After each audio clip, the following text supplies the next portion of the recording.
Hello everyone, welcome to ఏకేఎస్ఐఎస్ academy daily current affairs.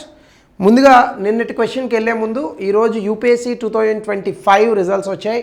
So ఎవరెవరైతే ర్యాంకులు సాధించారో మనకు ఆల్రెడీ మన ఛానల్లో ఈ ర్యాంక్స్ అనేటటువంటి పెట్టడం జరిగింది. సో ఎవరెవరైతే ర్యాంక్స్ సాధించారో ముఖ్యంగా తెలుగు వాళ్ళందరికీ కూడా my hearty congratulations. This is a very good time. Your life is going to change. మీరు ఒక కొత్త జీవితంలోకి అడుగు పెట్టబోతున్నారు. So once again my hearty congratulations to all of you from the AKS. So నిన్న ఇచ్చినటువంటి క్వశ్చన్కి ఆన్సర్ కనుక మనం చూస్తే the effect of devaluation of currency improves the competitiveness of exports. ఇది ఆల్రెడీ నేను చెప్పాను మీకు. అలాగనే మనకి రెండవ స్టేట్మెంట్లో ఇంక్రీజెస్ ద ఫారెన్ వాల్యూ తగ్గిస్తుంది, డిక్రీజెస్ అని పడాలి. ఇంప్రూవ్ ద ట్రేడ్ బ్యాలెన్స్ కాదు, it will deteriorate the trade balance. కాబట్టి answer 1 only. So before we go to the session, if you are looking for UPSC admissions అట్లాగే group 1 and group 2 both AP and Telangana in both Telugu and English mediums, దయచేసి కింద నెంబర్కి call చేయండి. We'll give you all the details. ఇక ఈరోజు టాపిక్లో కనుక మనం వెళ్తే transformation representation to real change by 2029. మీ అందరికీ తెలుసు 2023లో ఉమెన్ రిజర్వేషన్ బిల్ అనేటటువంటి దాన్ని మనం ప్రవేశపెట్టాం. అది చట్టంగా కూడా మనం మార్చాం. సో అయితే ఇందులో 33% ఆడవాళ్లకు పార్లమెంట్లోని అసెంబ్లీస్లోని 33% ఆడవాళ్లకు పార్లమెంట్లోని అసెంబ్లీస్లోని రిజర్వేషన్లు కల్పించాలి అనేటటువంటి దీని యొక్క ముఖ్య ఉద్దేశం. కానీ అది వెంటనే అమలు చేయకుండా 2029లోనే అమలు చేస్తాము అని చెప్పి కూడా ఆల్రెడీ ప్రకటించారు. సో దీనికి సంబంధించి ఉమెన్ రిజర్వేషన్ బిల్ దీని యొక్క రిజల్ట్ అనేటటువంటిది మనకి 2029 తర్వాతనే రిజల్ట్ వస్తుంది అనేటటువంటి దానిపైన న్యూస్ పేపర్లో ఒక ఆర్టికల్ వచ్చింది. అంటే అసలు ఉమెన్ రిజర్వేషన్ బిల్ పెట్టాల్సిన పరిస్థితులు ఎందుకు వచ్చాయి భారతదేశంలో? గ్లోబల్ యావరేజ్తో పోల్చుకుంటే భారతదేశంలో ఎందుకు ఉమెన్ రిజర్వేషన్స్ అనేటటువంటి లేదా women representatives in the parliament తక్కువగా ఉన్నారు? అలాగనే మనం లోకల్ స్థాయిలో అంటే స్థానిక ప్రభుత్వాల్లో 73, 74 రాజ్యాంగ సవరణ చట్టాల ప్రకారం ఆల్రెడీ మన స్థానిక ప్రభుత్వాల్లో 33% రిజర్వేషన్లు ఇచ్చాం. అంత ఇచ్చినప్పటికీ కూడా మరి స్థానికంగానే ఎందుకు ఆడవాళ్ళు ఉండిపోయారు? ఎందుకు అసెంబ్లీలకి పార్లమెంట్కి రాలేకపోతున్నారు? సో ఇలాంటి క్వశ్చన్స్ అన్నిటికీ సమాధానాలు వెతుకుదాం. సో ముందుగా న్యూస్లో ఇది ఎందుకు వచ్చింది అంటే women reservation act intensified as India prepares for 2029 Lok Sabha elections. ఇంకెన్ని రోజులు? 2026 వచ్చేసింది, 2027 వస్తుంది, 28 వస్తుంది, 29 చాలా తొందరగా వస్తుంది. సో కాబట్టి అప్పుడు మనకి మొట్టమొదటిసారిగా ఈ 33% రిజర్వేషన్స్ అనేటటువంటివి మనం చేస్తాం. అయితే అసలు ఫస్ట్ ఆఫ్ ఆల్ ఈ కాన్సెప్ట్ ఏంటి అంటే అసలు ఈ కోర్ ఆఫ్ ద ఇష్యూ ఏంటి అంటే పార్లమెంట్ని పూర్తి స్థాయిలో జెండర్ డైవర్స్ చేయాలి. అంటే ఎక్కడైనా కూడా వైవిధ్యం అనేటటువంటిది ఇంపార్టెంట్.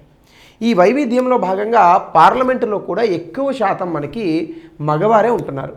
ఆడవాళ్ళ యొక్క ప్రాతినిధ్యం తగ్గుతుంది. ఆడవాళ్ళ యొక్క ప్రాతినిధ్యం ఉంటేనే కదా వాళ్ళ తాలూకా సమస్యలు కానీ వాళ్ళకి రావాల్సినటువంటి హక్కులు అలాగనే అధికారాలు ఇవన్నీ కూడా మనం ఎవరో ఒకళ్ళు మాట్లాడాలి దాని మీద. అఫ్కోర్స్ మగవారు మాట్లాడకూడదు అన్న ఉద్దేశం కాదు. ఈ దేశంలో రాజా రామ్మోహన్ రాయ్ గారు ఆడవాళ్ళ కోసం వాళ్ళ హక్కుల కోసం కష్టపడినంత ఎవరూ కష్టపడలేదు. So agree to that point. But ఆడవాళ్ళ యొక్క ప్రాతినిధ్యం అనేటటువంటిది కూడా చాలా ప్రాముఖ్యమైనటువంటి అంశం. సో ఇందులోనే భాగంగా మనకి ఒక ఇన్విజిబుల్ క్రైసిస్ ఉంది. ఆల్రెడీ ఉమెన్ అది ఎఫెక్ట్ చేస్తుంది. ఆడవాళ్ళని గృహంలో ఇంట్లో 4 గోడలకే బంధించడం, వాళ్ళని చదువుకోనివ్వకుండా చేయడము, మగవారి కన్నా ఎక్కువ చదువుకుంటే ఇబ్బంది అనేటటువంటి ఒక ఆలోచన, ఆస్తిలో సమాన హక్కులు కల్పించకపోవడము, వరకట్న మరణాలు, అలాగనే sexual atrocities against the women, రేపులు, మర్డర్లు ఇవన్నీ మనకు ఉంటున్నాయి. ఇవన్నీ సార్ వీటికి ప్రాతినిధ్యానికి సంబంధం ఏంటని మీరు అడగచ్చు. ప్రాతినిధ్యం ఉంటే సొసైటీలో సమాజంలో ఆడవారి పట్ల ఒక మార్పు అనేటటువంటిది మొదలవుతుంది. ఓహో ప్రాతినిధ్యం ఆడవాళ్ళు కూడా ఉంటారు, సో మగవాళ్ళకి ఆడవాళ్ళకి పెద్ద భేదం లేదు అనేటటువంటి ఆలోచన నుంచి ఇందాక చెప్పినటువంటి సోషల్ ఈవిల్ సమస్యలన్నీ కూడా తగ్గుతాయి. సో ముఖ్యంగా కనుక మనం చూస్తే gendered framework for India's ageing population అంటే రానున్నటువంటి రోజుల్లో మన తాలూకా జనాభా ఎక్కువగా వృద్ధాప్యంకి వెళ్తుంది. సో అక్కడ జెండర్డ్ ఫ్రేమ్వర్క్ అనేటటువంటిది మనకు లేదు. అలాగనే అన్పెయిడ్ కేర్ గివింగ్ మన దేశంలో మీరు కరెక్ట్గా చూసుకుంటే కనుక జనం అంటే ఫర్ ఎగ్జాంపుల్ ఇంకొక భాషలో అంటే కొంచెం క్లుప్తంగా వయసు పెరుగుతున్నటువంటి వ్యక్తులు జనాభా పెరుగుతుంది. ఇందులో ఆడవారు ఉన్నారు, మగవాళ్ళు ఉన్నారు.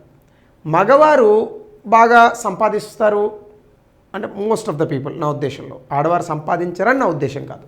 మనకున్న లెక్కల ప్రకారం ఆడవారితో పోలిస్తే మగవారే ఎక్కువ ఉద్యోగాలు చేస్తున్నారు. ఆ కోవలో వాళ్ళు డబ్బులు దాచుకోవచ్చు, పిఎఫ్లు ఇవన్నీ ఉంటాయి. మరి ఇళ్లల్లోనే ఉంటూ ఉద్యోగాలు చేయకుండా కేవలం ఇంటిని సంరక్షించేటటువంటి ఆడవాళ్ళు, కేర్ గివింగ్ పీపుల్, వీళ్ళ పరిస్థితి ఏంటి? రేపొద్దున వాళ్ళకి వయసు పెరిగిన తర్వాత పిల్లలు వాళ్ళని చూడకపోతే వాళ్ళ తాలూకా ఆలనా పాలన ఎవరు చూసుకుంటారు? ఇది ఒక పెద్ద ప్రశ్న. సో దీనికి సంబంధించే రిప్రజెంటేషన్ ఆఫ్ ఉమెన్లో కూడా మనం కొన్ని విషయాలను మాట్లాడాలి. ప్రస్తుత పార్లమెంట్ 18వ లోక్సభ కనుక తీసుకుంటే మొత్తంగా 13.6% మాత్రమే పార్లమెంటేరియన్స్ ఉన్నారు. ఇది ప్రపంచ సగటు కన్నా చాలా తక్కువ. 2029లో నారీ శక్తి వందన్ అధినియం అంటే ఉమెన్ రిజర్వేషన్ బిల్లు హిందీలో చెప్పారు. సో దీని కారణంగా మనకి లోక్సభ, రాష్ట్ర అసెంబ్లీలలో 33% రిజర్వేషన్ వస్తుంది. పంచాయతీరాజ్లో 73, 74 రాజ్యాంగ సవరణల కారణంగా 14 లక్షల మంది స్థానిక ప్రభుత్వాలలో అనేక అధికారాలను చేపట్టారు. సర్పంచులు ఆ రకంగా. అట్లాగనే స్టేట్ లెవెల్ వేరియన్స్ కొన్ని రాష్ట్రాల్లో, ఛత్తీస్గఢ్ రాష్ట్రాల్లో ఆడవారికి చాలా అద్భుతమైన ప్రాతినిధ్యం ఉంది అసెంబ్లీలో. కొన్ని రాష్ట్రాల్లో అయితే మరీ దారుణంగా ఉంది. అలాగనే ఏజింగ్ ఇన్విజిబిలిటీ పార్లమెంట్ రికార్డ్స్ కనుక మనం చూస్తే అసలు private member bills, committee reports అనేటటువంటివి ఏజింగ్ ఉమెన్ అంటే వయసు పెరుగుతున్నటువంటి ఆడవారికి సంబంధించినటువంటి హక్కులు కానీ వాళ్ళ తాలూకా అవసరాలకు సంబంధించినటువంటి విషయాలపైన కానీ ఈ మధ్యకాలంలో పార్లమెంట్లో ఒక్క బిల్లు కూడా ప్రవేశపెట్టలేదు, ఒక్క కమిటీ రిపోర్టు కూడా ఇవ్వలేదు. అంటే వాళ్ళని అసలు మనము ఏ రోజో మనుషులుగా మర్చిపోతున్నాం. ఇది మనకు ఉన్నటువంటి సమస్య. సో ఆడవారి ప్రాతినిధ్యం పెరిగితేనే ఇట్లాంటి సమస్యలకు మనము పరిష్కారం చూపగలము.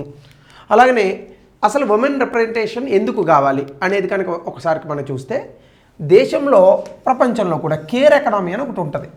కేర్ ఎకనామీ అంటే ఏంటంటే ఇప్పుడు ఫర్ ఎగ్జాంపుల్ అమ్మ ఉందనుకోండి, ఇంట్లో బట్టలు ఉతుకుతుంది, మన కోసం వంట చేసి పెడుతుంది, ఇంట్లో ముసలివాళ్ళు ఉంటే వాళ్ళ ఆలనా పాలన చూస్తుంది, చిన్నపిల్లలు ఉంటే వాళ్ళ ఆలనా పాలన చూస్తుంది, తన భర్తకి కావాల్సినటువంటి అన్ని సౌకర్యాలను సమకూరుస్తుంది. అందుకే కదా హౌస్ వైఫ్ అన్నారు, ఇంటి ఇల్లాలు అన్నారు, అంతేగాని హౌస్ హస్బెండ్ అని అనలేదు కదా. ఎందుకు అన్నారు? ఇంట్లో ఆడవాళ్ళే ఎక్కువగా చక్కబెడుతూ ఉంటారు మనకున్న కల్చర్, హిస్టరీ వీటన్నిటి ప్రకారం. అయితే అదే అమ్మ లేదా భార్య ఎనీవన్ ఒక 5 స్టార్ హోటల్కి వెళ్ళి వంట చేశారనుకోండి, వాళ్ళకి డబ్బులు ఇస్తారు. ఒక లాండ్రీ షాప్కి వెళ్ళి బట్టలు ఉతికారనుకోండి, దానికి డబ్బులు ఇస్తారు. వేరొక చోటుకి వెళ్ళి ఇల్లు క్లీన్ చేశారనుకోండి, దానికి డబ్బులు ఇస్తారు. కానీ మనం ఇళ్లలో జీతం ఇవ్వట్లేదు కదా. సో కాబట్టి వాళ్ళని మనం ఫ్రీగా ఇంటి పనులకు వాడుకుంటున్నాము, జీతం ఇవ్వట్లేదు. దీన్నే ఒక రకంగా కేర్ ఎకనామీ అని అంటాం. సో ఇప్పుడు ఈ ఉమెన్ లీడర్స్ అంటే ఆడవారికి ప్రాతినిధ్యం వహించేటటువంటి నాయకులందరూ కూడా లేదా నాయకురాళ్ళు అందరూ కూడా ఈ ఎల్డర్లీ కేర్ గురించి, చైల్డ్ కేర్ ఇన్ఫ్రాస్ట్రక్చర్ గురించి మాట్లాడుతున్నారు. అంటే రానున్నటువంటి రోజుల్లో ఖచ్చితంగా ఏజ్ పెరిగిపోయినటువంటి ఆడవాళ్ళు కానీ లేదా ఉద్యోగానికి వెళ్తే ఇంట్లో కేర్కి సంబంధించినటువంటివి కానీ పెరగాలి. మహారాష్ట్రలో మెనోపాజ్ క్లినిక్స్ అని పెరిగాయి. 580 ఫెసిలిటీస్ ఉన్నాయి. 31,000 మంది ఉమెన్స్ని వితిన్ వీక్స్లో వీళ్ళు సర్వ్ చేశారు. సో అట్లానే జెండర్ స్పెసిఫిక్ హెల్త్ ఫీమేల్ లెజిస్లేటర్స్కి సంబంధించి ఎందుకు ఇంత ఆతృత లేదా ఇంత డిస్కషన్ జరుగుతోంది అంటే దేశంలో ఆడవాళ్ళు ఎప్పుడైతే అసెంబ్లీలలో కానీ మరొక చోట కానీ ప్రాతినిధ్యం వహిస్తారో, పార్లమెంట్లో మరొక చోట అంటే ఖచ్చితంగా వాళ్ళు ఆడవారికి సంబంధించినటువంటి విధి విధానాల రూపకల్పనకు నాంది పలుకుతారు. అంటే ఆడవాళ్ళకి సంబంధించిన మెటర్నల్ హెల్త్ కానీ, మెన్స్ట్రుయేషన్ సైకిల్ కానీ ఇప్పటికీ మనం అదేదో ఒక పాపం కింద, అంటూ కింద చూస్తాం. తప్పు కదా. సో కాబట్టి ఈ మెటర్నిటీ బెనిఫిట్స్ యాక్ట్ ఇవన్నీ కూడా అఫ్కోర్స్ గతంలో కూడా 26 వారాలకి లీవ్స్ని పెంచారు, గుడ్ థింగ్. కానీ అది ఎంతమందికి అందుతున్నాయి? సో ఇది మరొకటి. అట్లాగనే legislating for safety, gender female representation ఎప్పుడైతే వస్తుందో ఆడవారికి వ్యతిరేకంగా జరిగేటటువంటి హింస పైన ఇంకా ఎక్కువగా మంచి చట్టాలు వస్తాయి. ముఖ్యంగా క్రిమినల్ లా amendment act already sexual assault అనేటటువంటి డెఫినేషన్ని నిర్భయ కేసు ఢిల్లీలో జరిగిన తర్వాత 2012 దానికి ఒక మంచి డెఫినేషన్, ఇంకా బెటర్ డెఫినేషన్ ఇచ్చాం. అట్లాగనే ఎకనామిక్ ఎంపవర్మెంట్, ఎక్కువ మంది ఉమెన్ లీడర్స్ కనుక వస్తే స్వయం ఉపాధి సంఘాలు, ఫీమేల్ లేబర్ పార్టిసిపేషన్ అనేటటువంటి పెరుగుతుంది. లాక్పతి దీదీ స్కీమ్ మనకు తెలుసు. 3 కోట్ల మంది ఫినాన్షియల్లీ ఇండిపెండెంట్ ఉమెన్ని తయారు చేసింది ప్రభుత్వం. సో కాబట్టి ఇవన్నీ కూడా మనం యూటిలైజ్ చేయాలి. ఇవన్నీ కూడా మనకు ఉన్నటువంటి సమస్యలు, మనం తీసుకున్నటువంటి చర్యలు.